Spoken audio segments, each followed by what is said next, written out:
Hello, hi, welcome to my YouTube channel. If you're new here, welcome, welcome, welcome. If you're a returning subscriber, welcome back, sweetie. You know that to all of you that are new, hi, my name is Sunise, popularly known as TFK. Welcome to 2022, guys. Happy New Year. Compliment to those of you that are back at work already. Congratulations. I hope you stay positive throughout the whole year and you're ready to tackle it with all the energies that are good and reviving. And most importantly, we thank God for the gift of life. Hey, many people were not able to actually make it through to where we are today. I am personally so grateful to be able to be here to record, to just live life, breathe, embrace, and receive all His blessings. So in today's video, I'm just going to be showing you guys what I do in my day. I am not officially back to work, but I have been doing a lot of admin to prepare for my February back to work time. So yeah, I'm gonna have a little chit chat with you guys as soon as I start at the admin. As for now, I am still doing my morning routine. I am about to start watching the sermon that was uploaded yesterday from Transformation Church. The topic is about clear vision. I started it yesterday, but it's 2 hours long, so I didn't finish it through. I just did 1 hour, and I'm gonna finish the rest of the 1 hour today. So yeah, I will catch up with you when I am ready to have our chit chat while I work. I'm wishing you a fabulous, fabulous, fabulous day. Oh, and yes, for those of you that are new, if you do like this content and you resonate, please do click the subscribe button. I hope you become part of my amazing family. Click the notification bar so that you can get notified every time I upload a new video. So yeah, I'll catch up with you guys later. Hey, I'm back. Sorry, I'm just attending to a client. I need to send a quotation for a lobola ceremony that's happening in Zimbabwe. So I just need to finalize her quotation and send it to her. Can you please just give me a moment? I'll be back. Let me pause. And I'm here. Okay, you've got my attention. No half attention given me.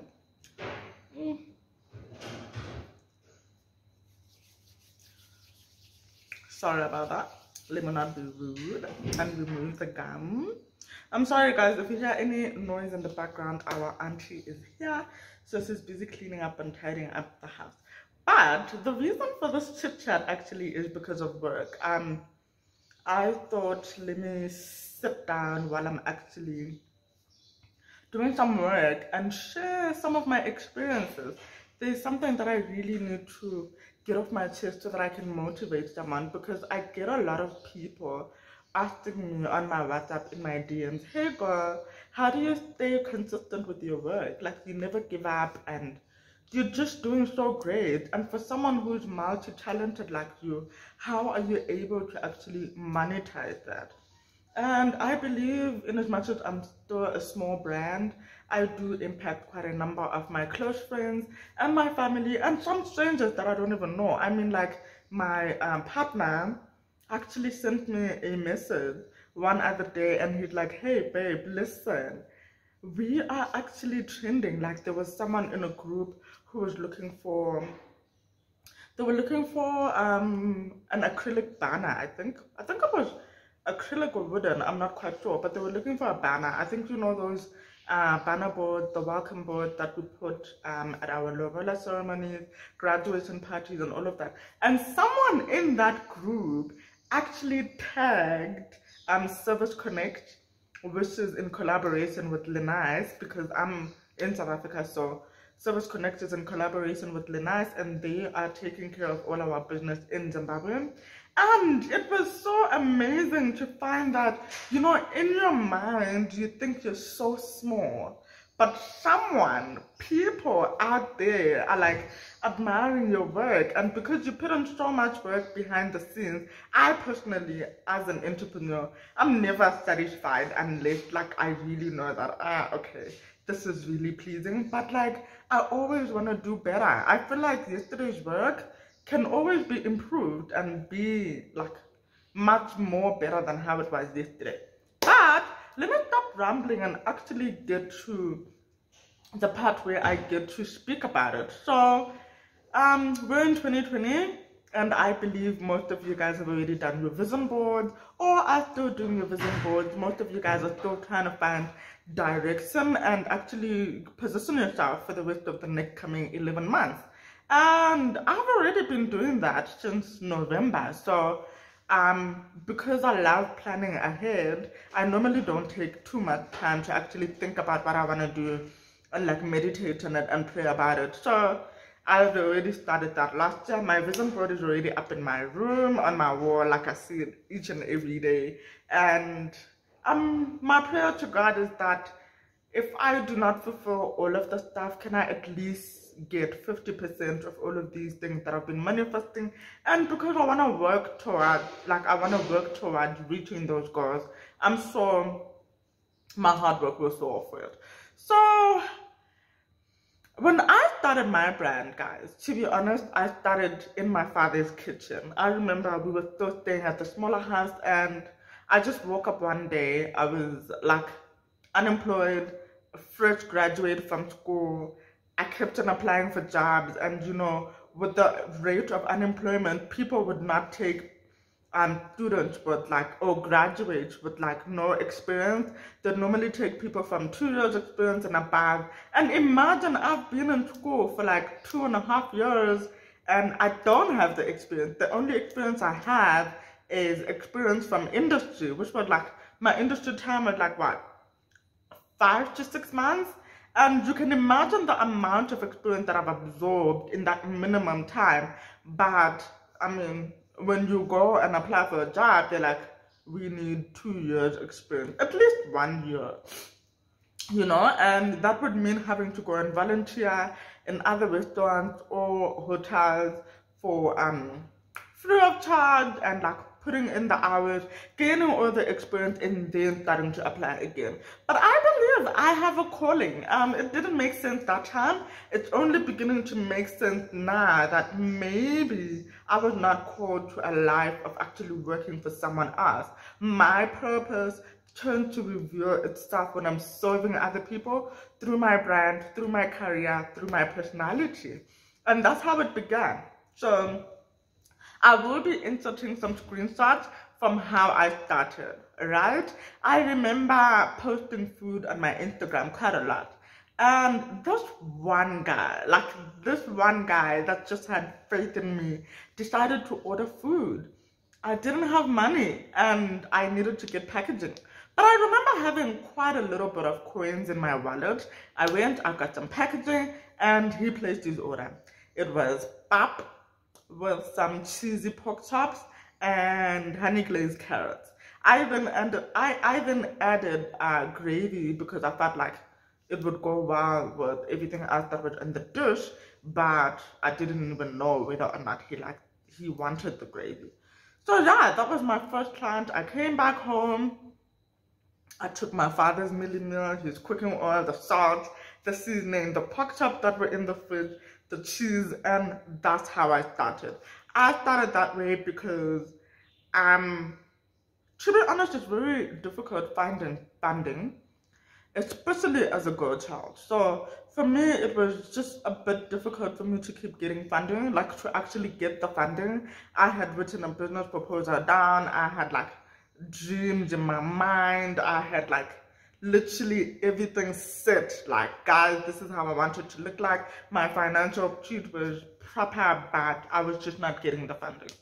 I applied to my dad. My dad was like, child, what guarantee do I have that you're actually going to give me my money back, you know? And that was very painful because not only did I take that as a no from my dad, but I took that as a no from God himself.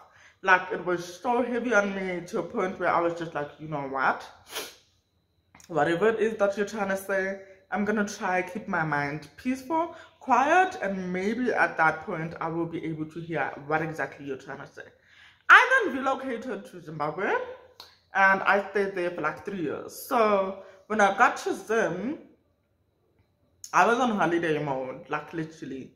I had no intentions of trying to pursue business that side because I knew nobody who was gonna lead me in the right direction, to be honest, until I came across a girl called Lynn Shibu. So she's my friend, she was my high school colleague, and you know, she put me in a group. So she was actually doing a initiative, a very great initiative, where it's a group full of females that have startup businesses, and they are actually building their clientele and all of that.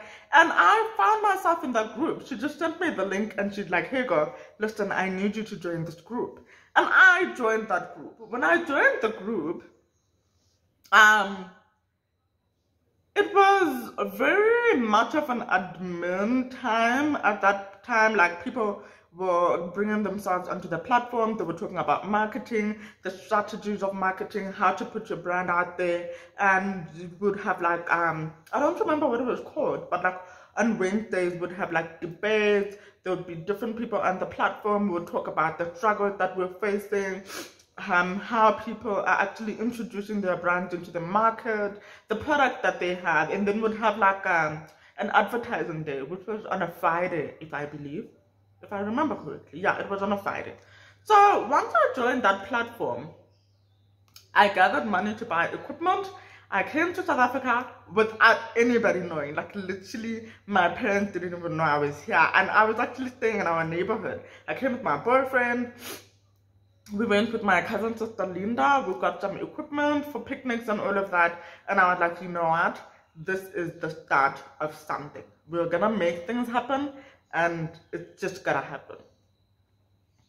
We got back to Zim with the equipment. Lockdown started. But to cut the story short, I'm not gonna go and prolong it because I feel like I don't want to make the video too long. So to cut the story short, what I wanted to actually come and say on this platform is, look, no matter how the situation is looking, no matter the circumstance, I believe there's a way in which you can start. You've got a skill, number one. You've got hands, number two. You've probably got the basic resources around you, which could be internet, your family, your friends, and people that you socialize with. I think you should start with that. That's how I started, and I guess to be here today and actually say my brand is growing slowly but surely, I'm grateful for the skill that I had and the resources that I had around me. I didn't have money, but I had food in the house, which comprehends to my career. I'm a qualified chef, so that made it a bit easier. But regardless of that, maybe some of you will say, but listen, Shanice, I might have food in the house, but I'm not even a chef. How do you expect me to start without money? I'll talk about the nail bar. So I did my nails myself, by the way. I know, they look glamorous. They look pretty. I did my nails by myself, and when I did this whole beauty bar thing, someone in that group posted, hey, it was during lockdown, by the way, COVID times, and someone texted, hey, I'm looking for someone who is doing house chores for my hair. My hair's a mess and I need to get it braided. At that time, to be honest, I was not confident enough to actually go and braid people's hair. So what I did was I contacted my hairdresser. I told her to get ready. I told her we were going to meet by the robots and we were going to drive to this client's house. What I did was I charged the client about $10 extra what my hairdresser would charge me. That was for the petrol allowance, and that was for me to actually make a markup. So my hairdresser, I think at that time, had charged $10. I charged the client $15 extra. So she ended up paying $25. We got the braids, we went to her house, we did her hair. So what I did was I was doing the client's hair at the back and my hairdresser was doing her hair at the front. I was more confident doing it at the back because I knew she would not really see what was happening. I know it was a bad trade, but she was not really going to see what was happening at the back. But I was more comfortable doing that because when I start the first line, right? The first line, the second line, you get the hang of it as you go from the third line going up. So I was like, it's just the back, you know? Let me help her anyway. So she was doing the front, I was doing the back, and that's how I made the money, guys. I didn't have money. I got the money from the client anyway. I could not do the hair, but I managed to outsource someone else who could. And I took advantage of that. I took advantage of my hairdresser who knew how to do hair until I was able enough to actually say, hey, listen, I don't need you anymore. Thank you so much for teaching me. And I started going to do clients' hair by myself. So I think the moral of it all is where there is dedication and commitment, where there is a need to actually progress, you will definitely find a way. You will definitely find a way. And right now I'm back in SA, like I did say in one of my previous videos, and it's the beginning of the year. Now I'm trying to build clientele again. It's difficult to build clientele in a market that is saturated already, and in a market that has people that already provide the service that you do. I mean, like, what's so special about your brand that you'll be able to deliver better than the others? And I believe my brand delivered with excellence. So yeah, man, I wanted to, I don't know if my story is making sense or I was just speaking all over the place, but I really wanted to come here and encourage someone and say, hey, listen, even if you don't have the capital, you've got the skill, you probably have got the resources, you can definitely get on your feet and start something. You just need to be consistent, you need to be committed, and you need to focus on the end goal. Right? So yeah, thank you so much for coming through. I'm gonna continue with my work and I will catch you in my next video.